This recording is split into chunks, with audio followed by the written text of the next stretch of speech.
আমৃত্য ভালোবাসি তোকে। লেখনীতে সালমা চৌধুরী। পর্ব ৪৬ এর প্রথমাংশ। আলী আহমদ খানকে হাসপাতালে নেওয়া হয়েছে। ডাক্তার পরীক্ষা করে জানালেন সিরিয়াস কোনো সমস্যা নেই। অতিরিক্ত উৎকণ্ঠায় প্রেশার বেড়েছে। প্রেশার স্বাভাবিক করার জন্য একটা ইঞ্জেকশন আর স্যালাইন করা হয়েছে। আবির আলী আহমদ খানের বেডের পাশেই বসে আছেন। ঘণ্টা দুয়েক পর আবির আব্বুর কিছুটা স্বাভাবিক হয়েছে। আবিরের আব্বু কিছুটা স্বাভাবিক হয়েছে। ভোর ৪টার দিকে ওনায় বাসায় আনা হয়েছে। বাসার পরিস্থিতি বেশ শান্ত। আবির আগে ফোন করে জানিয়েছিল তেমন কোনো সমস্যা নেই। হালিমা খান আকলিমা খান সোফায় বসে আছেন। মেয়ে মাদি ঘুমে, মালিয়া খান ঘুমাচ্ছেন। মেয়ে কোনার চুলে তেল দিয়ে মেসেজ করে দিচ্ছে।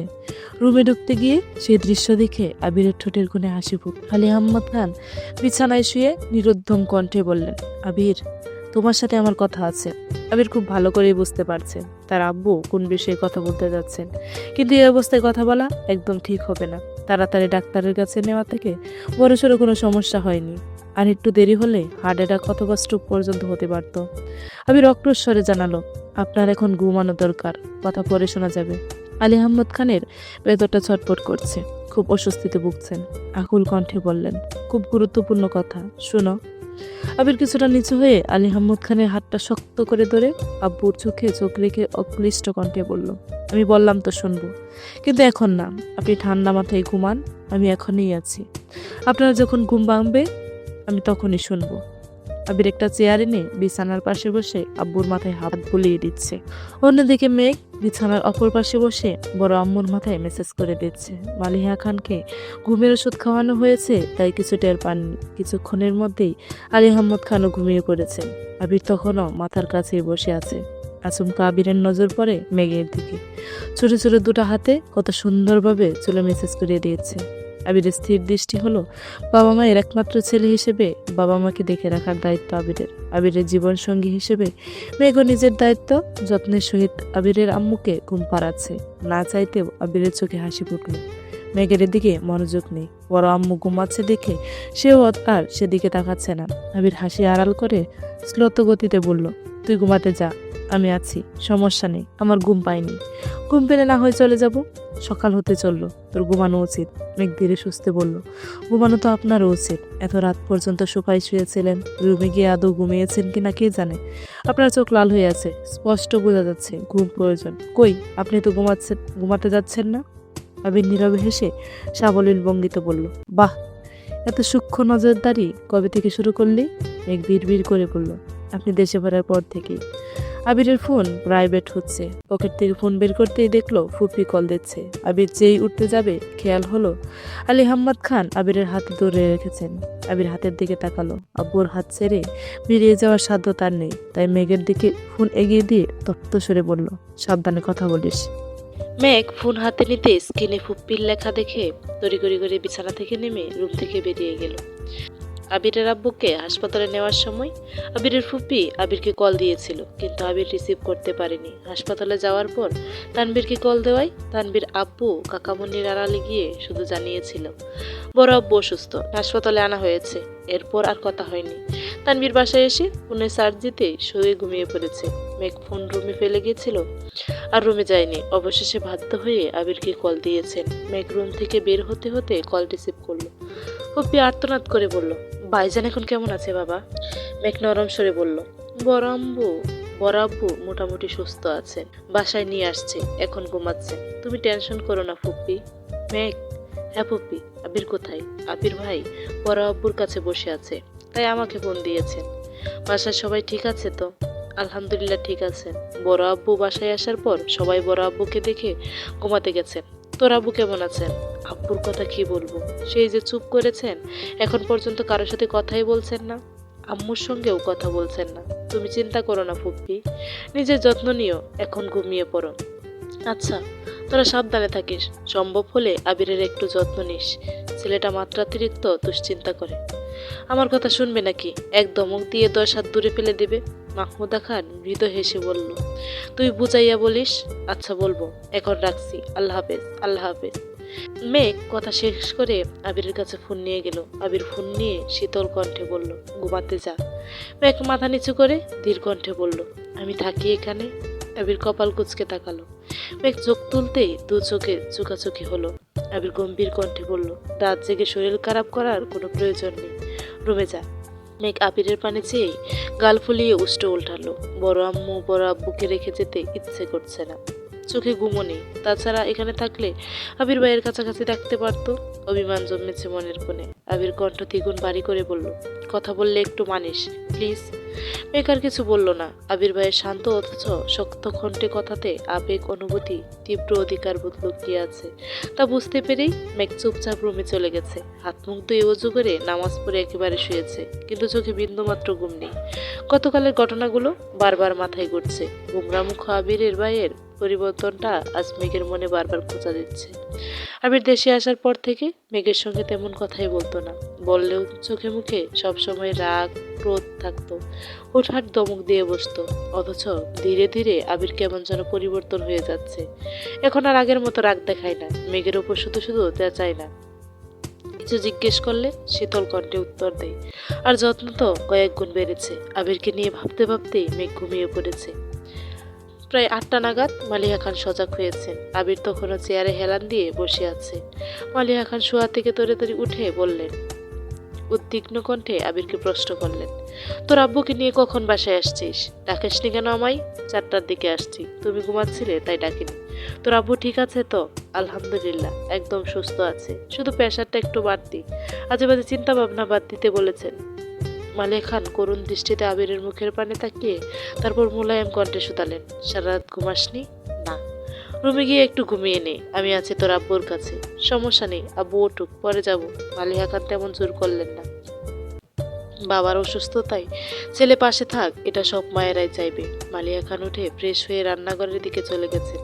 ততক্ষণে সকলের নাস্তা প্রায় রেডি হয়ে গেছে। বাড়িতে একজন হেল্পিং হ্যান্ড আছেন, যিনি প্রায় 15 বছর যাবৎ এই বাড়িতেই থাকেন। ওনার নাম খুদেজা। ওনার হাজবেন্ড এই বাড়ির দারোয়ান। বাড়ির দেখাশোনা ওনারা দুজন মিলেই করেন। ওনাদের দুজন মেয়ে, বড় মেয়ে বিয়ে হয়ে গেছে, ছোট মেয়েকে এবার ক্লাস 6-এ পড়ে। তাদের খাওয়া দাওয়া থেকে শুরু করে মেয়ের পড়াশোনার খরচ সহ সব দায়িত্ব আবিরের আব্বুর। আবিরদের মেন গেটের পাশে ওনাদের থাকার জন্য 2টা রুম করে দিয়েছেন। উনি সব কাটা বাছা করে দেন, কিন্তু রান্না বেশিরভাগ সময় মালিহা খানই নিজেই করেন। মালিহা খানের রান্না ছাড়া আবিরের আব্বু খেতে পারেন না। অসুস্থতার কারণে সব রান্না করতে না পারলেও আলী আহমদ খানের জন্য অল্প স্বল্প রান্না মালিহা খানই করেন। এখন বেশিরভাগ রান্না হালিমা খান করেন। রান্না করাটা হালিমা খানের শখ। নতুন নতুন রেসিপি বানানো, বাড়ির সবাইকে তা খাওয়াতে বানায় ওনার বেশ ভালোই লাগে। অন্যদিকে আকলিমা খান রান্না পারেন না বললেই চলে। মালিহা খান হালিমা খান রান্না করলে উনি শুধু দাঁড়িয়ে দাঁড়িয়ে দেখেন, মাঝে মাঝে লবণ চেক করেন। বড় দুই বউ অসুস্থ থাকলে বাধ্য হয়ে খুদেজা আপার সহযোগিতায় রান্না করেন, তবে তা খাওয়ার যোগ্য হবে কিনা সে বিষয়ে সবসময় নিশ্চিন্তিত থাকেন। আবির আসার পর আরেকজন হেল্পিং হ্যান্ড এসেছে। উনি 2-3 ঘন্টার জন্য এসে ঘর মোছা, কাপড় ধোয়ার সাথে অন্য কিছু কাজ করে নিয়ে যান। আজ মালিহা খান হালিমা খান দুজনে উঠতে দেরি করেছেন, তাই আকলিমা খান আর খুদেজা আপা মিলে নাস্তা তৈরি করেছেন। মালিহা খান রান্নাঘরে এসে আবিরের জন্য হালকা নাস্তা নিয়ে রুমে চলে গেছেন। আম্মুর কর্মকাণ্ডে আবির বিরক্ত হয়ে বললেন, তোমাকে নাস্তা আনতে কে বলছে? ভালো না লাগলে শুয়ে ঘুমাও, তোর আব্বুর জন্য রান্না করতে হবে। এই অবস্থায় রান্না করতে যাবে? ওরা সব রেডি করে রেখেছে, শুধু রান্নাটা করব। আবার রাগের মতো কণ্ঠে বলল, যা খুশি করো, তোমাদের কাউকে কথা মানাতে পারলাম না। আবির দীর্ঘশ্বাস ছাড়ল। মালিহা খান খানিক হেসে বেরিয়ে গেলেন। মালিহা খান ড্রয়িং রুমে পর্যন্ত যেতেই মেঘ নেমে আসলো। মালিহা খানের আগে রান্নাঘরে ছুটে গেল। সবাই আলী আহমদ খানের রান্নার বিষয়ে কথা বলছিলেন। মেঘ উত্তেজিত কণ্ঠে বলল, বড় আব্বুর জন্য আজ আমি রান্না করব। আকলিমা খান হেসে বললেন, মেঘ তুই রান্না কবে শিখলি? আজকে শিখবো, তারপর রান্না করব। মালিহা খান তটস্থ হয়ে বললেন, না রে মা, তোর রান্না করতে হবে না। তোর বড় আব্বু এমনিতেই অসুস্থ, রান্না ভালো না হলে খেতে পারবে না। রান্না একবারে ভালো না হলে প্রয়োজনে 5 বার করব, তবুও আমি রান্না করব। তুমি শুধু বসে বসে আমার দিক নির্দেশনা দেবে। মারে, পাগলামি করিস না, ডিসিশন ফাইনাল, রান্না আমিই করব। এই বিষয়ে আমি আর কোনো কথা শুনতে চাই না। তোমরা সবাই রান্নাঘর থেকে ডাইনিং থেকে নির্দেশনা দিলেই চলবে। বড় আব্বু, আব্বু, আবির ভাই যেভাবে নিজের মর্জি চালান, মেঘও আজ ঠিক সেভাবেই চলছে। মালিহা খান সহ বাকিরা আশ্চর্য নয়নে মেঘকে দেখছে। সামান্য নুডলস করতে গেলে যে মেয়ে 10 বার আব্বু, আম্মু, বড় আম্মু অথবা কাকিয়াদের ডাকতে থাকে, সে আজ রান্না করে সবাইকে রান্নাঘর থেকে বের করে দিচ্ছেন। বাবা যাই। মালিহা খান ডাইনিং এ এসে মেঘকে নির্দেশনা দিচ্ছে। মেঘ সেই অনুযায়ী রান্না করছে। একবারের জায়গা 10 বার লবণ চেক করছে, তরকারি হয়েছে কিনা সেটাও বুঝতে পারছে না, আবার কাউকে কাছেও আসতে দিচ্ছে না। মালিহা খানের কথা মতো বড় আব্বুর জন্য 2টা তরকারি রান্না করেছে। রান্না শেষে ছুটে গেল বড় আব্বুর রুমে, বড় আব্বু উঠছে কিনা দেখার জন্য। 3 দিনের অনিদ্রায় আবিরের চোখে ঘুম টানছিল, তাই চেয়ারে হেলান দিয়ে ঘুমিয়ে পড়েছিল। মেঘের নুপুরের শব্দে সহসা ঘুম ভেঙে গেছে। ক্ষুদ্র পরিসরে তাকাতেই চোখে পড়ল মেঘের নাজেহাল অবস্থা। গ্যাসের তাপে মেঘ একেবারে ঘেমে একাকার অবস্থা হয়ে গেছে। যে মেয়ে আজ পর্যন্ত টানা 10 মিনিট চুলার পাশে দাঁড়িয়ে থাকেনি, সে প্রায় 1 থেকে 1.5 ঘন্টা যাবৎ রান্না করছে। চোখ মুখ লাল হয়ে গেছে। আমি সূক্ষ্ম নেত্রে মেঘকে দেখে মৃদুগামী কণ্ঠে বলল, তোর এই অবস্থা কেন? মেঘ উত্তর না দিয়ে উল্টে প্রশ্ন করল, বড় আব্বু এখনো উঠিনি? না। আচ্ছা। মেঘ চলে যাচ্ছে। আবির পিছন থেকে গম্ভীর কণ্ঠে আবারও প্রশ্ন করল, আমি কি জিজ্ঞেস করেছি? এমনি বলেই মেঘ চলে গেছে। আবিরের দুশ্চিন্তার কমতি নেই।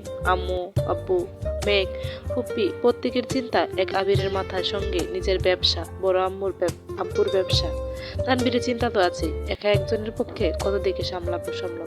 9টার দিকে আলী আহমদ খানের ঘুম ভাঙ্গে। সজাগ হয়ে আবিরের দিকে ঘুম ঘুম চোখে তাকাতেই আবির কোমল কণ্ঠে প্রশ্ন করলো, এখন কেমন লাগছে? কিছুটা স্বাভাবিক মনে হচ্ছে। তুমি ঘুমাওনি? আবির মলিন হাসলো। আব্বুকে ধরে বিছানা থেকে উঠিয়ে ওয়াশরুম পর্যন্ত এগিয়ে দিল। আলী আহমদ খান খানিকটা সুস্থ, একাই চলতে পারবেন, তবুও আবির রিস্ক নিতে চায় না। আলী আহমদ খান ফ্রেশ হয়ে বিছানায় এসে বসতেই আবির প্রেশার মাপার যন্ত্র নিয়ে আসলো। প্রেশার এখন আগের থেকে অনেকটাই স্বাভাবিক হয়েছে। আলী আহমদ খান গুরুবার কণ্ঠে প্রশ্ন করলেন, তানবীর কোথায়? উঠেনি এখনো? বলতে পারছি না, দেখতে হবে। তানবীরকে ডাকো, তোমাদের দুবাইয়ের সাথে আমার কথা আছে। আবির ভ্রু কুঁচকে বলল, আগে খাবার খেয়ে ওষুধ খাবেন, তারপর কথা শুনবেন। আলী আহমদ খান গম্ভীর কণ্ঠে বললেন, তুমি আমার কথার গুরুত্ব দিচ্ছ না আবির। আবির টুটি হালকা হাসি রেখে বলল, আপনার সুস্থতা থেকে আশা করি কথাটা বেশি গুরুত্বপূর্ণ না। আপনি সুস্থ থাকলে একটা কেন 1,00,000 কথা বলতে পারবেন। আলী আহমদ খান নিশ্চুপ। আবির রুম থেকে উচ্চস্বরে বলল, আম্মু, আব্বুর জন্য খাবার পাঠাও। একটু পরই মেঘ খাবার নিয়ে রুমে ঢুকলো। আবির কপাল গুটিয়ে চেয়ে আছে। মেঘ ভাতের প্লেট রেখে আবারও ছুটলো একে একে সব নিয়ে আসছে। মালিহা খান রুমে এসে বিছানার পাশে বসে আবিরের আব্বুর সাথে কথা বলছেন। এই সুযোগে আবির মেঘের দিকে তাকিয়ে ভ্রু নাচালো। মেঘ শুধু মুচকি হাসলো। আবিরের মাথায় কিছুই ঢুকছে না। মালিহা খান এবার খাবারের প্লেট এগিয়ে দিয়ে উদ্দীপ্ত স্বরে বলল, নিন, খেয়ে বলুন রান্না কেমন হয়েছে। আলী আহমদ খান অল্প খেয়ে কপাল খানিকটা কুচকালো। সে দৃশ্য দেখে ভয়ে মেঘ বুক কেঁপে উঠল। স্বয়ং আবির ভাই এখানে উপস্থিত। রান্না খারাপ হলে আজ খবরই আছে। আলী আহমদ খান আর একটু খেয়ে হাসি মুখে বলল, আজকে রান্নার স্বাদ অন্যরকম। এই রান্না তো তোমার না, কে রান্না করেছে? মালিহা খান চোখের ইশারায় মেঘকে দেখালো। আলী আহমদ খান অবাক চোখে মেঘের দিকে তাকালো। আলী আহমদ খানের তে কয়েক গুণ বেশি অবাক হয়েছে আবির। বিপুল চোখে তাকিয়ে আছে মেঘের দিকে। মেঘ লজ্জায় মাথা নিচু করে রেখেছে। আলী আহমদ খান খেতে খেতে মেঘের প্রশংসায় পঞ্চমুখ। তা শুনে মেঘ লজ্জায় লাজুকতার নেই নুয়ে পড়েছে। আবিরের বৃহৎ আঁখি যুগল মেঘে স্থির হয়ে আছে। মেঘ রান্না করছে, এটা আবিরের কাছে অবিশ্বাস্য ঘটনা। সহসা আবিরের মনে দুশ্চিন্তা হানা দিল। তীক্ষ্ণ দৃষ্টিতে মেঘকে আপাতমস্তক প্রখর করতে লাগলো। রান্না করতে গিয়ে কোনো সমস্যা হয়েছে কিনা তা দেখে নিলাম। আবিরের হৃদয় খুঁড়ে স্বস্তির নিঃশ্বাস বেরিয়ে আসলো। মনের ভিতর অন্যরকম ভালো লাগা কাজ করছে। প্রতিনিয়ত মেঘের বিস্ময়কর কর্মকাণ্ডে আবির অভিভূত হয়ে যাচ্ছে। মেঘের দায়িত্ববোধ, চলাফেরাতে আমূল পরিবর্তন, আচরণ, কথাবার্তাতেও আকাশ পাতাল পার্থক্য। ঝটপটে অল্প বয়স্ক মেয়েটা কদিনে কেমন যেন দায়িত্বশীল মেয়ে হয়ে উঠেছে। কথায় পূর্ণ ম্যাচিউরিটি। হুটহাট রেগে যায় না, রাগলেও তার নিয়ন্ত্রণ করতে শিখে যাচ্ছে। আবিরের আব্বু আম্মুর প্রতি যত্ন দেখে আবির নবরূপে অষ্টদেশীর প্রেমে পড়েছে। আবির ভাবতেই পারেনি তার ছোট্ট চড়ুই পাখি এত দ্রুত বদলে যাবে। প্রেমিকা সুলভ আচরণের মেয়েটা দিনকে দিন বউয়ের ন্যায় আচরণ করছে। অষ্টাদেশীর উষ্ণ আওতায় আবিরের বক্ষ অনুজ্ঞে আন্দোলিত হয়। আলী আহমদ খানের খাওয়া প্রায় শেষের দিকে। আবির গলা খাকানি দিয়ে মেঘকে উদ্দেশ্য করে বলল, তানবীর উঠেছে কিনা দেখে আই, উঠলে বলিস রুমে আসতে। মেঘ আচ্ছা বলে চলে গেছে। এর মধ্যে মোজাম্মেল খান রুমে আসছে। ভোরবেলায় এবার দরজা পর্যন্ত এসেছিল। বড় ভাই ভাবির রুম, তাই ভিতরে আসেনি। দরজার বাহির থেকে আবিরের সঙ্গে কথা বলে চলে গেছিল।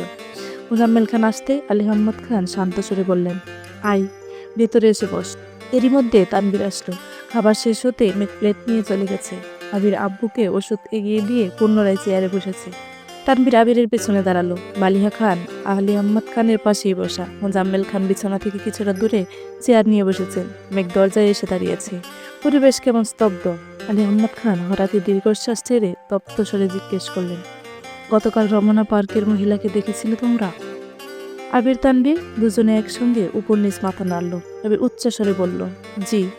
আলী আহমদ খান ডুব দিলে অনুজ্ঞ স্বরে বললেন, উনি তোমাদের ফুপ্পি হয়, আমাদের একমাত্র বোন।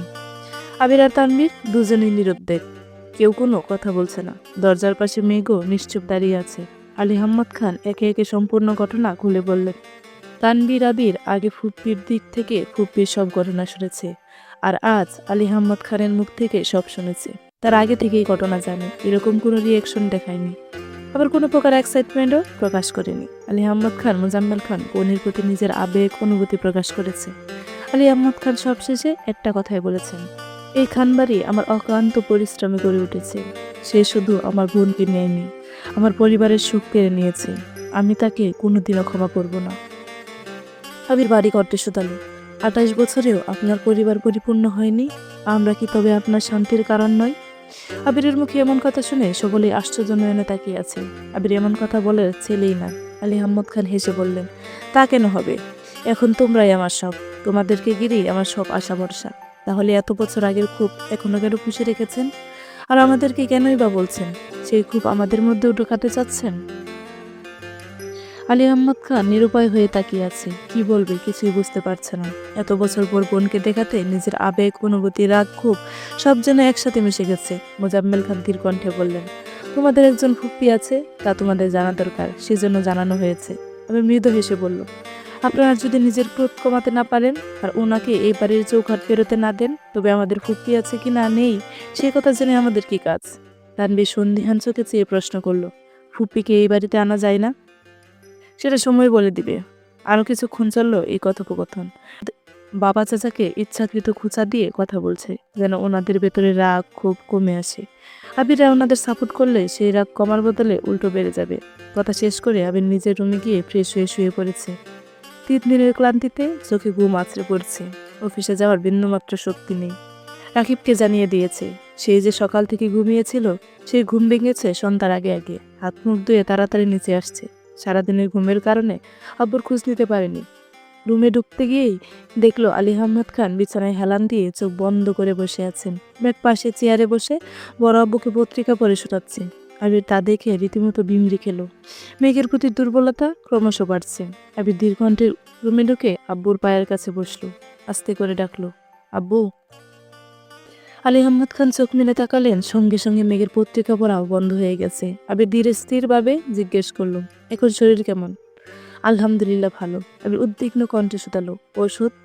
আলী আহমদ খান মেঘের দিকে তাকিয়ে বললেন, আমার মাই খাইয়ে দিয়েছে, সারাদিন ধরেই এখানে বসে আছে, রুমে যাচ্ছেই না। আবির কপাল কুঁচকে মনে মনে বিড়বিড় করে বলল, তোর ম্যাচুরিটি আমার প্রতিনিয়ত উন্মাদ করে তুলছে। এত ম্যাচিউর হয়ে যাচ্ছিস কেন তুই? সম্পূর্ণাঙ্গ বউ তো আমি চাইনি। আমার উগ্র বদমেজাজি উচ্ছৃঙ্খল বউটাকে কি তবে হারিয়ে ফেলেছি? চলবে। এই পর্যন্ত ছিল অমৃত ভালোবাসি তোকে পর্ব 46 এর প্রথমাংশ। পরবর্তী পর্বগুলো খুব দ্রুত আসছে। সবাই ভালো থাকবেন, সুস্থ থাকবেন। আল্লাহ হাফেজ।